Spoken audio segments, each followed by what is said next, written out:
자, 분명한 정체성을 가지고 사십시오라는 주제로 함께 말씀을 보기를 원합니다. 빌 클린턴 대통령이 미국 대통령으로 재임할 때에 그 와이프는 누굽니까? 힐러리 여사 아닙니까? 그 힐러리 여사가 한 번은 세계 최빈국이죠. 방글라데시아를 방문했을 때 있었던 그런 실제로 있었던 일이죠. 세계 최강의 나라의 퍼스트 레이디 아닙니까? 근데 그분이 그 방글라데시의 한 시골 마을로 이렇게 가게 됩니다. 그 시골 마을 이름이 마이사 하티라는 그런 마을인데 그 마이사 하티라는 그런 마을에서 시골에 살고 있는 여성들과 함께 이렇게 담소를 나누는 그런 기회가 있었나 봐요. 그때 한 시골 여인이 이 힐러리에게 이렇게 질문을 했답니다. 당신은 암소를 몇 마리나 키우고 있습니까? 라고 질문을 던졌답니다. 그때 힐러리 여사가 도시 사람이잖아요. 암소를 키울 리가 없잖아요. 그 마음속에 저는 전혀 암소를 한 마리도 키우지 않고 있다고 그렇게 대답합니다. 또 질문하는 것입니다. 그 여인 중에 한 명이 당신은 자녀가 몇 명이나 있습니까? 그러니까 빌 클린턴과 힐러리 여사 사이에 자녀는 한 명, 딸 한 명 있었거든요. 저는 딸이 한 명입니다. 라고 했더니까 갑자기 그곳에 모여있던 여인들이 되게 불쌍한 눈빛으로 힐러리 여사를 쳐다보더랍니다. 안 됐네. 그래서 자기들이 수군거리는 거예요. 소도 안 키운대. 자녀도 한 명밖에 없대. 아유, 너무 불쌍해. 너무 안 됐어. 이런 식으로 수군대면서 힐러리 여사를 그렇게 보고 얘기를 하더랍니다. 왜냐하면 그 당시 방글라데시에 있던 이 마이사 하티라는 그 여인들의 관점은 적어도 자기들은 자녀가 몇 명이 있어야 되고 소도 많이 키워야 되는 것. 그런 사람들의 시각으로 봤을 때 이 힐러리 여사는요, 굉장히 측은한 존재로 보일 수밖에 없었다는 것이죠. 왜냐하면 우리 힐러리 여사가 어떤 지위가 있든지, 어떤 학력이 있든지, 어떤 부를 가지고 있든지 그건 중요한 문제가 아니라는 것입니다. 다만 자신들이 바라보는 행복의 관점으로 바라봤을 때 힐러리 여사는 굉장히 불쌍한 존재였다는 것입니다. 이 실제 얘기예요. 여러분, 그렇잖아요? 우리 행복지수라는 게 그렇잖아요. 행복지수를 봤을 때, 왜냐하면 이 힐러리 여사를 바라볼 때 그녀가 어떤 엄청난 힘을 가지고 있고 어떤 지위를 가지고 있느냐, 그럼에도 불구하고 그 여인들이 바라봤던 시각은 가장 본질적인 것이 결여되어 있기 때문에 불쌍해 보였다는 거예요. 여러분, 행복지수가 뭡니까? 행복지수, 세계 최강의 가장 부유한 나라의 대통령의 와이프잖아요. 영부인이잖아요. 가장 행복할 것처럼 여겨지지만 실제로 한 연구기관에 조사한 결과 그 힐러리보다 오히려 그 방글라데시의 한 시골에 있는 그 여인들이 더 행복하다라고 결과 조사가 그때 나왔던 적이 있었어요. 실제로. 예. 행복이 뭡니까, 여러분? 바라보는 자세일 수 있습니다. 그런데 수많은 사회학자들이 도대체 행복이 무엇인가에 대해서 연구하기 시작합니다. 수많은 사람을 바라보고 또 수많은 사람들을 만나보고 하면서 모든 사회학자들이 이구동성으로 하는 얘기가 뭔가 하면 자기 정체성이 분명한 사람은 행복지수가 그렇지 않는 사람보다 훨씬 더 높다는 것을 그들이 결과로 이렇게 보게 되죠. 그리고 발표하게 됩니다. 자기 정체성을 분명히 인식하고 있는 사람들은 그렇지 않는 사람보다 훨씬 더 행복하다는 겁니다. 살아가는 모습이 더 훨씬 행복하다는 거예요. 여러분 어떻습니까? 오늘 여러분 행복하십니까? 두 분만 아멘 하셨네. 여러분 행복하세요? 아멘. 여러분 누구십니까? 여러분 수많은 사람들이 어쩌면 인생을 살아가면서 내 자신을 돌아볼 때 나는 왜 이렇게 행복하지 않지? 다른 사람이 바라볼 때 나는 많은 것을 소유하고 있고 적어도 내가 가정은 평범한 가정 좀 더 잘 살 수도 있고 못 살 수도 있지만 그래도 먹고 살 만한 그런 가정 속에서 많은 것을 가지고 누렸음에도 불구하고 나의 영혼 속에 나의 마음 속에 행복하지 않는 거예요. 다른 사람이 어떻게 바라보냐는 중요하지 않아요. 내가 내 자신을 바라봤을 때 행복하지 않은 어떤 그런 모습으로 자신을 바라보고 있지 않는지. 왜 그럴까요? 많은 사회학자들이 얘기합니다. 자기 존재 인식을 분명하게 인식하지 못하면 그렇지 않을 수도 있다라고 얘기하고 있다는 것이죠. 그래서 무엇이 뭐가 많이 있기 때문에 중요한 것이 아니라 어떻게 무엇인가 내 자신을 인식하고 그것을 어떻게 바라볼 것인가가 참 중요한 포인트다라고 그렇게 얘기를 하고 있다는 것입니다. 저는 오늘 이런 관점으로 한번 본문을 보기를 원합니다. 여러분이 본문의 배경을 먼저 보게 되면 이게 에베소서예요. 에베소서의 첫 시작이 들어가는 서문입니다. 오늘 이 에베소서는요, 그 당시 에베소란 도시에 살고 있는 에베소 교회 성도들에게 보내는 편지입니다. 자, 그런데 오늘 그 에베소란 도시에 살고 있는 성도들의 그 신앙을 지키기가 참 쉬웠을까 어려웠을까? 굉장히 어려웠습니다. 왜냐하면 세 가지 이유가 있었습니다. 첫 번째 이유는 뭔가 하면 로마의 지배하에 있었습니다. 소아시아는 로마의 지배하, 유럽과 아시아까지 다 지배하지 않았습니까? 그런데 로마 정부가 이 기독교인들을 굉장히 핍박하던 시절이었습니다. 그러니까 신앙생활하기가 그리스도인이라는 그 단어가 참 힘들고 어려운 시절이었습니다. 두 번째는 이 에베소란 도시는요, 경제도 부흥했을 뿐 아니라 문화도 굉장히 강성한 중심지였습니다. 그런데 더군다나 이 문화가 강성했지만 타락한 문화였습니다. 또 우상도 많이 있었습니다. 타락한 문화에다가 우상도 많은 그 도시에서 수많은 유혹과 수많은 눈에 보이는 것들을 바라보면서 예수 믿는 사람으로서의 신앙을 지키는 것이 쉽지가 않았다는 것입니다. 세 번째 이유는 유대인들이 정통 유대인들은요, 하나님을 믿지만 예수 그리스도를 구세주로 믿지 않았어요. 메시아로 믿지 않았어요. 잘못된 교리와 잘못된 사상을 가지고 그들을 핍박하니까 그것 또한 어려웠습니다. 자, 그럼에도 불구하고 이 에베소에 살고 있는 이 성도들, 소수의 사람이었지만 이들은 예수 그리스도를 나의 구주로 고백하고 그 수많은 핍박과 환경 속에서도 내가 예수를 믿고 살아간다는 것이 내 인생의 큰 축복이고 행복이고 감격이라고 그렇게 고백하며 살고 있었다는 것입니다. 그런 그들을 향해서 오늘 사도 바울이 성령의 감동으로 서신서를 쓴 것이 바로 이 에베소서입니다.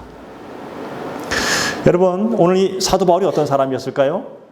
이 사도 바울은 원래는 예수 믿는 사람이 아니었습니다. 이 사도 바울은요, 바리새인 중에 바리새인이었습니다. 그러니까 율법을 아주 정확하게 지키는 정통 유대인이었습니다. 또 그 사람은 예수 믿는 사람들을 잡아다가 감옥에 가둔 일에 누구보다 열성적인 사람이었습니다. 그런데 이 사도 바울이 다메섹 도상에서 예수를 만나고 난 이후에 그의 인생이 변화되어졌습니다. 예수를 믿는 삶으로 변화되었을 뿐 아니라 이것은 나의 뜻이 아니라 하나님의 선택에 의해서 되어진 것이라고 그는 그렇게 고백하게 되었다는 것입니다. 그래서 오늘 제가 본문 3절이지만 에베소 1장 1절에 보게 되면 내가 사도가 된 것은 하나님의 뜻이고 하나님의 선택으로 이루어졌음을 그는 아주 강하게 강조하고 있다는 것입니다. 그러면서 내게 주어진 사역들을 나는 감당하고자 하노라 라고 그렇게 말을 하죠. 자, 그러면서 오늘 본문 3절의 첫 시도가 서문을 여는 그 첫 번째 단어가 뭡니까? 찬송하리로다. 3절입니다. 하나님 곧 우리 주 예수 그리스도의 아버지께서 그리스도 안에서 하늘에 속한 모든 신령한 복을 우리에게 주시되. 자, 우리를 택하여 주셨다는 것입니다. 나를 택하여 주셔서 하나님께 찬송한다. 여러분, 찬송하리로다. 이것이 그냥 찬송이라는 단어가 아니라 탄성이에요. 와! 그 어떤 것에 대한 어떤 그 반응이에요. 찬송하리로다. 감격하고 너무나 이 마음이 벅차올라서 거기에 반응해서 나오는 단어가 찬송하리로다예요. 왜? 무엇을? 나를 선택하신 하나님께 찬송한다는 거예요. 너무나 감격스럽다는 것입니다. 그 나를 선택하여 주신 그 하나님, 그분은 어떤 분이십니까? 그분은 이 땅을 말씀으로 창조하신 창조주 하나님이시고 예수 그리스도의 아버지라고 오늘 성경 말하고 있지 않습니까? 우리 주 예수 그리스도의 아버지께서 그 하나님이십니다. 그분은 이 땅의 모든 것을 말씀으로 창조해 주신 하나님께서 오늘 3절 마지막 부분에 뭐라 말씀하냐면 그리스도 안에서 하늘에 속한 신령한 복을 너희에게 주겠다 말하고 있다. 여러분, 하늘에 속한 신령한 복이 뭘까요? 아마 여러분 모두가 객관적으로 봤을 때 추측할 겁니다. 아, 이 땅의 것이 아니구나. 수많은 사람들은 이 땅의 모든 것들을 바라보며 살아갑니다. 이 땅의 모든 것들, 내가 권력, 명예, 부, 인기, 이 모든 것이 이 땅에 속한 것이잖아요. 그죠? 이 땅의 모든 것들을 바라보면서 살아가는 그 것들이 아니라 하늘의 신령한 복을 말하고 있다는 거예요. 하늘의 모든 신령한 복. 이 땅에 눈에 보이는 것이 아니라 보이지 않는 너머의 차원에 있는 그 놀라운 것들을 우리에게 주셨다고 말하고 있습니다. 선택한 자들에게. 그 신령한 복이 뭘까요? 여러분, 말씀을 듣는 가운데 그 신령한 복이 무엇인지를 여러분이 알 수 있게 될 줄로 믿습니다. 자, 그 하나님께서 오늘 예배하는 오늘 저와 여러분을 선택해 주셨습니다. 여러분들 한 명 한 명을 선택해 주셔서 오늘 이 예배 자리에 또 그 먼 곳에서 예배하는 그런 우리를 불러주신 하나님이 우리를 도대체 언제 선택해 주셨을까요? 자, 오늘 본문 4절에 보게 되니까 이렇게 나와 있습니다. 뭐예요? 첫 번째가 창세 전에. 창세 전에. 그러니까 무슨 얘기일까요? 만물이 만들어지기 전에 온 땅이 혼돈 가운데 있을 때에 하나님이 빛이 있을 때 낮과 밤이 있는 그것이 있기 전에, 해와 달, 별, 우주, 위성이 있기 전에, 이미 창세 전에 오늘 저와 여러분들을 이미 어떻게 했다고요? 선택해 주셨다는 거예요. 조금 좁게 볼까요? 좁은 위로 보면 내가 이 세상에 생기기도 전에, 내가 이 세상에서 내가 어떤 사람인가가 드러나기도 전에, 내가 어떤 삶을 살 것인가 드러나기 전에, 내가 어떤 행위를 할 것인가 그런 드러나기도 전에 하나님께서 나를 선택해 주셨고 나를 인도해 주셨다는 것입니다. 이게 신비예요. 이건 도저히 우리의 생각으로, 우리의 지식으로는 알 수가 없는 거예요. 그래서 그냥 받아들이는 거예요. 아, 하나님이 창세전에, 내가 이 땅에 태어나기 전에 이미 나를 선택해 주셨구나. 그러니까 여러분들이 오늘 이 자리에 있는 것, 여러분이 오늘 예배하는 이것은 하나님이 선택하심의 결과예요.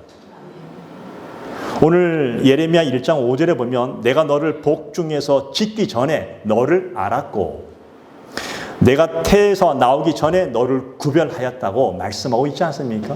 이미 엄마의 뱃속에 있기 전에 벌써 나를 알았고 내가 태에서 나오기 전에 내가 너를 구별했다는 얘기는, 이 구별이라는 단어는요, 선택했다는 거예요. 그러니까 여러분 한 사람 한 사람을 하나님이 선택했다는 거예요.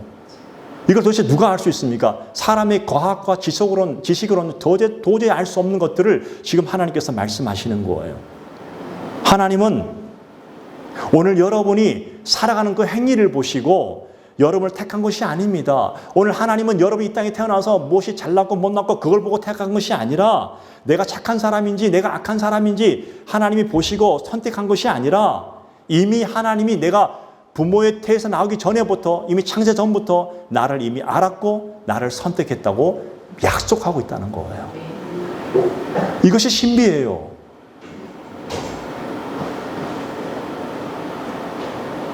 그래서 하나님께서 이미 창세전에 나를 선택했다는 그 의미가 뭔가 하면, 이 선택은요, 하나님의 기분이 좋아가지고 우리에게 적용한다면, 사람은요, 아버지들은 그러잖아요. 아버지가 기분 좋으면 자녀들이 아빠 용돈 주세요 하면 갑자기 기분 너무 좋으면 용돈을 어떻게 해요? 많이 줘요, 안 줘요? 많이 줄 수 있고, 기분 안 좋으면 안 줄 수 있잖아요. 사람들은 기분 내키는 대로, 아니면 이게 기분이 좋으면 사람들은 모든 걸 다 해줄 수 있어요. 근데 하나님은 오늘 여러분 한 사람 한 사람을 선택했을 때는 하나님이 즉흥적으로 여러분을 선택한 것이 아니라는 것입니다. 그런 하나님이 아니라는 거예요. 실수하지 않았다는 거예요. 저는 고등학교 2학년 때 처음 예수를 믿었습니다. 예수 그리스도를 나의 구주로 진짜로 고백하게 됩니다. 그리고 그 예수를 알게 된 이후에 정말 너무나 감격스러워서, 어떻게 나 같은 사람을 하나님께서 나를 이렇게 믿게 해주셨지? 근데 제가 하나 오해한 것이 있었어요. 내가 예수를 믿었다고 생각했어요. 그래, 내가 내 스스로 예수를 믿었고, 내가 친구 따라 교회를 간 것도 내 의지였고, 내 의지로 예수를 믿었기 때문에 난 예수 잘 믿었어. 너무 감사해. 한동안 그런 마음으로 살았는데, 성경을 읽다 보니까 성경 속에서 하나님이 말씀하시는 그 말씀을 보다 보니까 내가 내 스스로 내가 예수를 믿은 줄 알았는데 그게 아니라 이미 하나님이 창세전에 나로 하여금 나를 선택해 주셨다는 사실이 너무나 감격스러웠어요. 근데 그게 이해가 되지 않았어요. 아니, 그러면 하나님은 나를 로봇으로 만드셨나?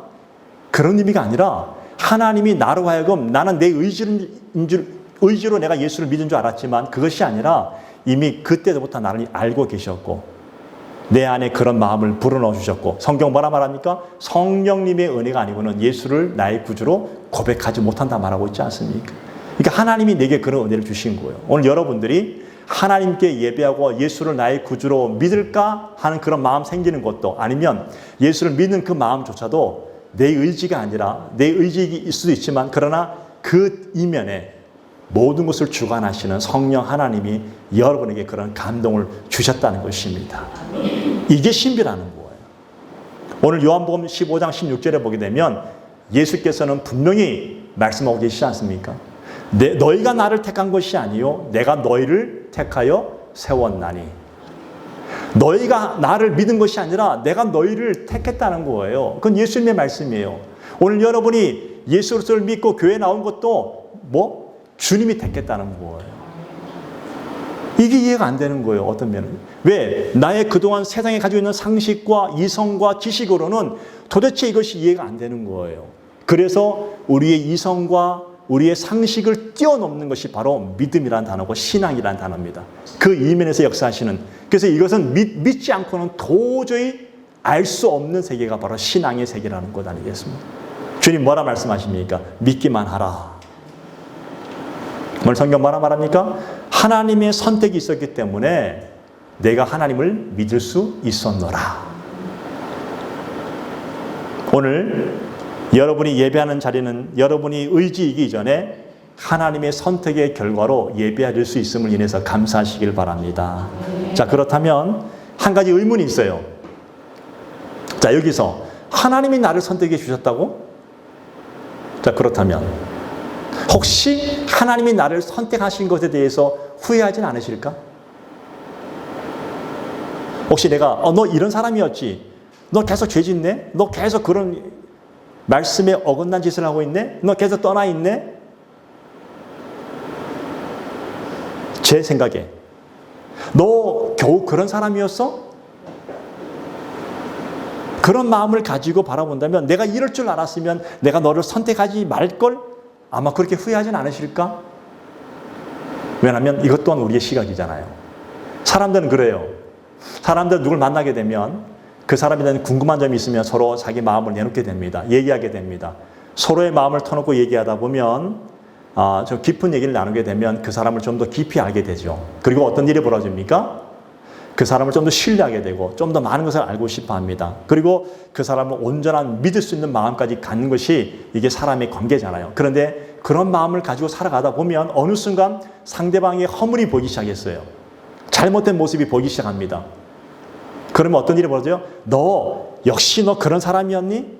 나 너한테 실망했어. 나 너랑 같이 못 만나겠어. 이것이 사람들의 모습이라는 거잖아요. 이게 사람의 본 모습이에요. 혹시 그런 마음으로 하나님이 나를 보시고 실망하지 않으실까? 주님, 내가 예수를 잘 믿을게요. 내가 정말 예수를 나의 구조를 고백하며 정말 주님을 따를게요. 그렇게 고백했던 것이 언제였는지 기억도 안 나고 내가 내 모습을 바라보니까 나는 이미 주님과 멀리 떨어져 있어서 방황하고 나의 모습 볼 때 정말 주님이 나를 보고 실망하지 않을까? 후회하진 않으실까? 사람들은 그런데 과연 주님은 그렇지 않으실까? 그런데 성경 뭐라 말씀하십니까? 오늘 5절에 보니까 그 기쁘신 뜻대로 우리를 예정하사 이렇게 말씀하십니다. 하나님이 오늘 여러분을 선택하신 것을 대해서 하나님이 억지로 하신 것이 아니고 모르고 하신 것도 아니라는 거예요. 그렇게 결코 후회하지 않는다는 겁니다. 그래서 하나님은 뭐라 말씀하시냐면 오늘 민수기 23장 19절에 보게 되면 성경에서 분명히 약속하시죠. 하나님은 인생이 아니시니 시건하지 않으시고 못 내길까요? 두말하지 않는다는 겁니다. 인자가 아니시니 뭐예요? 후회가 없으시도다. 하나님은 사람들은요 한 말과 두 말, 세 말 할 수 있어요. 사람은 선택하면 후회할 수 있지만 하나님은 절대 그렇지 않는다는 겁니다. 한 말만 하신다는 겁니다. 딱 한 번 하면 지킨다는 거예요. 언약이 하나님이에요. 하나님은 선택한 이후에 절대 후회하지 않으신대요. 이건 하나님의 약속의 말씀이에요. 다시 말하면 오늘 하나님이 여러분 한 사람 한 사람을 선택해 주셨다면 하나님은 절대 후회하지 않으십니다. 그런데 우리는 뭐라 합니까? 자기가 스스로 후회하게 만들어요. 내 스스로가 하나님이 혹시 하나님 나를 그렇게 행하지 않으실까? 혹시 하나님 나를 실망하지 않으실까? 혹시 하나님 나에 대해서 너무나 마음 아파하지 않으실까? 내 스스로가 혼자 스스로 자괴감을 가지고 있다는 겁니다. 그렇지 않습니다. 성경은 그렇게 말씀하고 있잖아요. 여러분 한 사람을 선택하신 것에 대해서 절대로 후회하지 않으십니다. 한 입 가지고 두말하지 않으신 하나님이십니다. 이 성경의 약속의 말씀이라는 거예요. 하나님은 오늘 내가 어떤 도덕적인 인물로서 뛰어난 사람이기 때문에 아니면 내가 어떤 깨끗하고 거룩해 보이기 때문에 아니면 내가 무엇인가를 성취하고 성공한 인물이기 때문에 아니면 내가 높은 수준의 지식을 가지고 있기 때문에 아니면 내가 거대한 부를 가지고 있기 때문에 나를 선택한 것이 아니고 그런 것은 조건이 될 수 없었다는 거예요. 반대로 얘기해볼까요? 남들 보기에 난 너무나 초라해 보이고 난 너무나 낙심해 보이고 너무나 절망해 보이고 남들 보기에 나는 너무나 좀 허물이 많은 인생, 그런 것을 조건 가지고 너를 선택하지 않은 것이 아니라 그 모든 것을 다 접어두고 하나님은 내 모습이 있는 그대로 나를, 깨끗한 나를, 깨끗하지 못하지만 나를 좋아하시고 나를 기쁘신 뜻대로 선택해 주셨다는 겁니다. 이걸 어떻게 설명할 거예요? 좀 다시 한번 설명해 볼까요? 조금 쉽게 설명한다면, 오늘 여러분이 다 부모들이잖아요. 부모님이 어린 자녀를 두고 어린 자녀가 물어요. 엄마, 아빠, 왜 나를 사랑해 주세요? 그럼 여러분 뭐라 말할 겁니까? 어린 자녀들이 여러분께 물은다면 여러분은 부모로서 어린 자녀에게 무엇이라 말씀하게? 엄마, 아빠, 왜 나를 사랑해 주세요? 왜 나를 이 땅에 태어나게 해주셨어요? 아이들은 그렇게 할 수 있잖아요. 설명할 수가 없어요. 그냥 사랑하니까.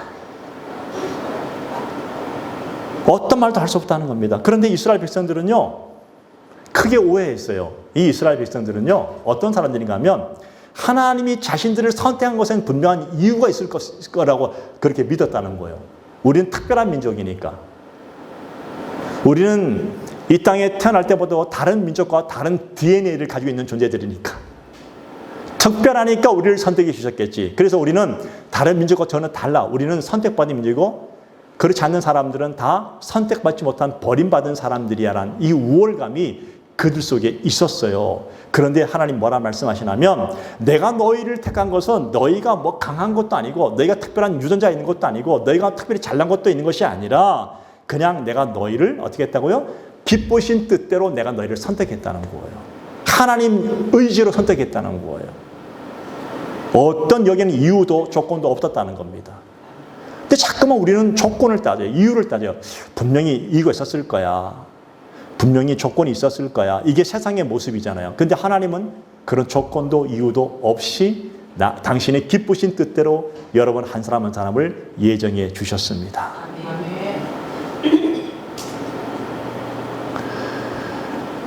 그 하나님이 오늘 우리를 바라보시면서 말씀하십니다.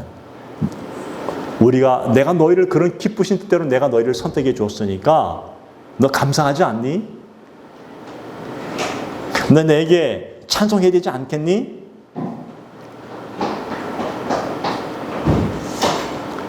그렇다면 여러분 다시 한번 생각해 볼까요? 그러면 하나님이 나를 선택하신 도대체 근거는 무엇일까요? 이유는 없다면 도대체 근거는 무엇일까요? 왜 선택했을까요? 오늘 본문에 보게 되면 자 3절과 4절, 5절에 한번 볼까요? 자 3절, 4절, 5절에 반복적으로 나오는 단어가 하나 있어요. 아주 중요한 것들입니다. 뭔가 하면 그리스도 안에서, 또 그리스도로 말미암아. 그리스도가 누구십니까? 예수님이십니다. 다시 말하면 예수 안에서 예수님으로 말미암아. 하나님이 오늘 저와 여러분을 개인적으로 선택한 것이 그냥 이유 없이 선택한 것이 아니라 그리스도 안에서 우리를 선택해 주셨다는 거예요. 예수 안에서 선택해 주셨다는 겁니다. 그러니까 오늘 저와 여러분들이 예수님 때문에 선택을 받은 거라는 얘기예요. 더 쉽게 말한다면 만일 예수님이 없었다면 저와 여러분은 선택받지 못했다는 겁니다. 예수님이 없었다면 우리는 선택의 대상이 될 수 없었다는 거예요. 왜? 하나님은 모든 길과 진리를 예수 그리스도 안에 숨겨놨기 때문에 하나님이 우리를 선택하신 모든 것은 예수 그리스도이십니다. 그 예수님 때문에 여러분을 선택해 주셨다. 어떻게? 예수님이 자신의 몸을 버리시기까지, 다 내어주시기까지 우리를 사랑해 주시는 마음으로 선택해 주셨다는 겁니다. 말로만 한 것이 아니라는 겁니다. 그래서 우리는 그분의 그 사랑 앞에서 우리는 찬양하고 주님 앞에 예배하는 것이에요. 그 선택의 동기가 무엇일까요? 왜 하나님께서 우리를 선택해 주셨을까요? 선택의 동기는 무엇일까요? 창세전부터 예수 그리스도 안에서 선택하셨다면, 여러분 보세요. 이 지구상에 70억이라는 인구가 있다고 한다면 그 수많은 70억의 인구 중에 왜 하필 나를 선택해 주셨을까요? 왜 하필 나를 할까요? 이유는 간단해요. 4절에 보니까 곧 창세전에 그리스도 안에서 우리를 택하사 우리로 사랑 안에서, 제가 지금 계속 말하고 있지 않습니까? 선택의 동기는 딱 하나입니다. 사랑 안에서예요. 사랑하는데 이유가 있습니까? 이유 없습니다. 그냥 사랑하는 거예요. 하나님의 이 사랑은 그냥 사랑이 아니라 아가페 사랑이에요. 조건도 이유도 없는 그냥 사랑으로 여러분을 선택해 주셨다는 거예요. 예. 여러분 믿으십시오. 나는 보잘것없는 존재가 아닙니다. 믿으십니까? 오늘 여러분 스스로는요, 절대로 보잘것없는 존재가 아닙니다. 하나님이 창세 전부터 여러분을 선택해 주셨는데 어떻게? 예수 그리스도 안에서 사랑함으로 선택해 주셨다는 거예요. 이게 이유예요. 여기에 나의 공로, 나의 지식, 나의 잘남, 나의 못남, 나의 찌질함 다 필요 없어요. 그냥 이건 하나님의 의지고 하나님의 선택이라는 것입니다. 예. 왜 선택하셨다고요? 예수 그리스도 안에서 사랑하심으로. 오늘 본문 7절에 볼까요?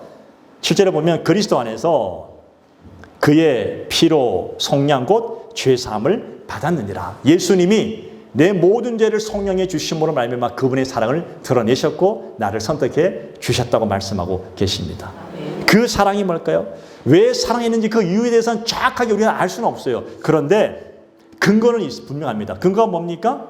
기쁘신 뜻대로 그리스도 안에서 그 은혜의 풍성함을 따라, 그리스도 안에서 그 은혜의 풍성함을 따라 그의 피로 죄사함을 받게 하셨다. 저와 여러분 한 사람 한 사람을. 우리는 아무런 자격이 없는 사람들이었습니다. 우리는 어떤 조건도 하나님 앞에 내놓을 수 없는 자들이었습니다. 하나님, 제가 잘하고 있죠? 하나님, 하나님께 열심히 헌신했죠? 아니요. 우리는 그런 말조차도 할 수 없는 자들이었습니다. 어떤 사람은요, 아무리 예수를 믿고 싶어도 믿을 수 없는 사람들도 죽을 때까지 안 믿는 사람도 있어요. 어떤 사람은 한 번만 해도 그냥 믿는 사람도 있고, 어떤 사람은 좀 길게 했다가 믿는 사람도 있고, 다 틀려요. 그런데 이 모든 가정 속에 역사하시는 분은 하나님이십니다. 그리스도 안에서 그분의 은혜의 풍성함을 따라서 오늘 그의 피로 죄사함을 받게 하시고 그분의 사랑 안에서 우리를 선택해 주셨다고 말하고 있습니다. 이게 얼마나 놀라운 사실인지 아십니까? 이거는 나의 상식과 이성으로는 도저히 알 수가 없는 것들이에요. 하나님이 창세전에 자발적으로 오늘 그렇게 해 주셨다. 그래서 오늘 사도 바울이 본문 3절 첫 번째 가장 먼저 나오는 단어가 바로 그 결과 찬송하리로다예요. 너무나 은혜스럽고 너무나 감격스러우니까 찬송합니다. 하나님. 하나님이 우리 선택하신 목적이 뭘까요? 5절 중반절에 보니까 이렇게 나와요. 예수 그리스도로 말미암아 자기의 아들들이 되게 하셨으니. 예수님으로 말미암아 하나님의 아들들이 되게 하셨다. 원래 우리는 하나님의 종이었습니다. 우리는 구약에 보면 종이고 우리 일꾼들이었는데 신약으로 넘어오면서 예수님 때문에 우리는 하나님을 나의 아버지라 부르게 됐습니다. 하나님의 자녀가 됐습니다. 더 크게 나간다면 그 아들 예수와 함께 더불어서 하늘의 상속권자가 될 수 있는 놀라운 은혜를 우리에게 주셨습니다.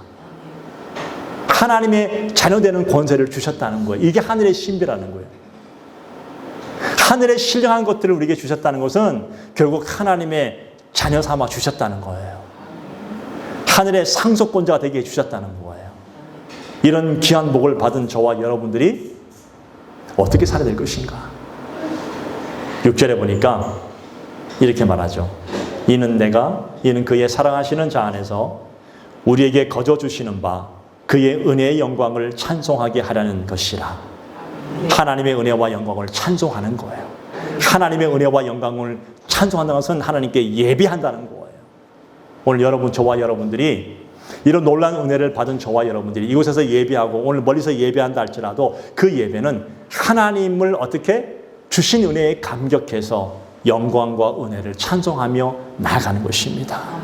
하늘에 속한 신령한 복을 받은 사람들입니다. 여러분들은 이미 예수 그리스도 안에서 하나님의 사랑하심으로 선택받았으니 하늘의 모든 신령한 복을 이미 받은 자들이고 여러분들은 이미 하늘나라의 모든 상속권자들이 되었습니다. 이게 놀라운 은혜라는 것입니다. 살기 어려워요. 여러분 지금 세상 보십시오. 이 세상이 참 살기 어렵고 힘들고 또 그런 여러 가지 많은 이유들이 많이 있잖아요. 염려할 것도 많고 인간관계도 많이 흐트러지기도 하고 앞길이 막히기도 하고 얼굴에 그래서 근심이 쌓이고 마음에 우울감도 생기고 내 자신이 나를 어찌할 바 모를 수 없는, 그리고 가면 안 되는 길인 줄 알면서도 자기도 모르게 이미 그 길을 가고 있고 내 의지와 관계없이 인주가 끌어가고 있고 그런 세상을 살고 있다는 겁니다. 우리가 그런 삶을 사는 우리들에게 오늘 하나님께서 말씀하고 계십니다. 너 걱정하지 마. 너 염려하지 마. 내가 너를 선택했고 내가 너를 사랑하노라. 너는 나의 아들이고 너는 나의 딸이야. 너는 나의 자녀야. 세상에 그 누가 너한테 뭐라 한다 할지라도 너는 걱정하지 마. 내가 너를 책임지고 지키겠노라. 아멘. 세상에 근심할 것이 아무리 많다 할지라도, 세상에 염려할 것이 아무리 많다 할지라도 그건 세상 사람들 하는 염려고 근심이야. 물론 너도 그렇게 할 수 있어. 그러나 그거보다 더 높은 차원에서 지금 하나님은 너를 선택했고 너와 함께 세상 끝날까지 함께 동행해 주실 것이라고 약속해 주셨다는 것입니다. 이게 하나님의 사랑이에요. 우리는 그 사랑 때문에 오늘 이 예배의 자리에서 하나님께 나의 형편을 다 아뢰고 내 모습 있는 그대로 다 내놓아도 전혀 부끄럽지 아니하고 하나님께 예배할 수 있게 되는 것입니다. 우리는 하나님의 품에서 그런 놀라운 안식을 얻을 수 있게 되는 것입니다.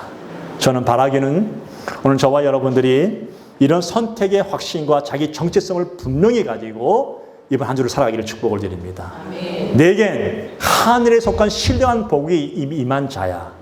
나는 하나님의 자녀야. 이미 창세 전에 나를 선택해 주셨는데 어디 안에서? 예수 그리스도 안에서 그 사랑으로 나를 선택해 주셨어. 내가 너를 떠나지 아니하고 너와 함께 할 거야. 그러면 너는 행복한 인생이 되어야 돼. 세상의 환경을 보면 행복할 수 없는 조건들이 너무 많은 세상이지만 그러나 너는 내가 너를 선택한 그 하나만으로도 너는 행복한 인생이 되라고 말씀하십니다. 두려워하지 말라 말씀하십니다. 기죽지 말라 말씀하십니다. 믿고 살아가 보라는 것입니다. 내가 누굽니까? 따라합시다. 내가 누굽니까? 나는 하나님의 자녀입니다. 하나님이 나를 책임지실 것입니다. 할렐루야. 아멘. 여러분 한 사람 사람을 책임지실 거예요. 어쩌면 잘 이해되지 않을 수도 있습니다. 어쩌면 그 사랑이 다 내게 와닿지 않을 수도 있습니다. 어쩌면 또 하나님의 말씀을 들어도 그 말씀이 제대로 내 마음속에 다 박히지 않을 수도 있습니다. 그럼에도 불구하고 하나님이 이미 창세전에 내가 너를 선택했고 내가 너를 사랑했고 예수 그리스도 안에서 하늘의 상속권자로 내가 너를 만들어 주셨다고 약속하고 있다는 거예요. 저는 이것을 왜 믿는 줄 아십니까? 이렇게 믿어요. 제가요 처음 예수 믿었을 때는요 성경을 몰라요. 처음 믿었을 때는 예수님이 누군지도 몰랐어요. 하나님이 누군지도 몰랐어요. 똑같아요. 내 어린 아이가 내 배에서 태어났을 때 이 아이는요 부모의 사랑이 뭔지를 몰라요. 어릴 때는 무조건 자기만 챙겨달라 그래요. 근데 크면 클수록 커지면서 점점 커지면서 부모님의 마음을 알게 되는 것처럼 마찬가지입니다. 오늘 저와 여러분도 예수를 믿고 나서 믿는 순간 하나님의 사랑을 다 알 수 있을까요? 절대 몰라요. 근데 변하지 않는 사실이 하나 있어요. 너는 내 자녀란 사실이에요. 그건 아이도 알아요. 어린 아이도 알아요. 우리 엄마 아빠는 누군지 알아요. 그 엄마 아빠의 마음을 다 이해할 수는 없지만 그러나 그분이 나의 아버지시고 그분이 나의 어머니인 거 아닌 것처럼 오늘 여러분도 마찬가지입니다. 내가 다 이해할 수 없다 할지라도 걱정하지 마시기 바랍니다. 하나님이 나의 아버지심을 변하지 않는 사실은 사실입니다. 예수를 통한 나의 영원한 신랑 되심을 이거는 변하지 않는 사실임을 믿으시기 바랍니다. 이게 하나님이 우리에게 주신 영광입니다. 나는 하나님의 자녀입니다. 사랑하는 자여, 내 영혼이 잘된 같이 내가 범사에 잘되고 강건하기를 내가 간구하노라. 말씀하고 계시지 않습니까? 오늘 전 여러분들이 이번 한 주 동안도 하나님의 자녀다움을 가지고 당당하게 바른 정체성을 가지고 이 땅을 살아가기를 바랍니다. 세상의 환경과 있고 없고 그런 것 때문에 주눅들지 마시고 하나님의 자녀다움의 권세를 가지시고 살아갈 때 우리 하나님이 여러분의 모든 마음들을 충만하고 행복한 인생으로 만들어 가실 줄로 믿습니다. 기도하겠습니다.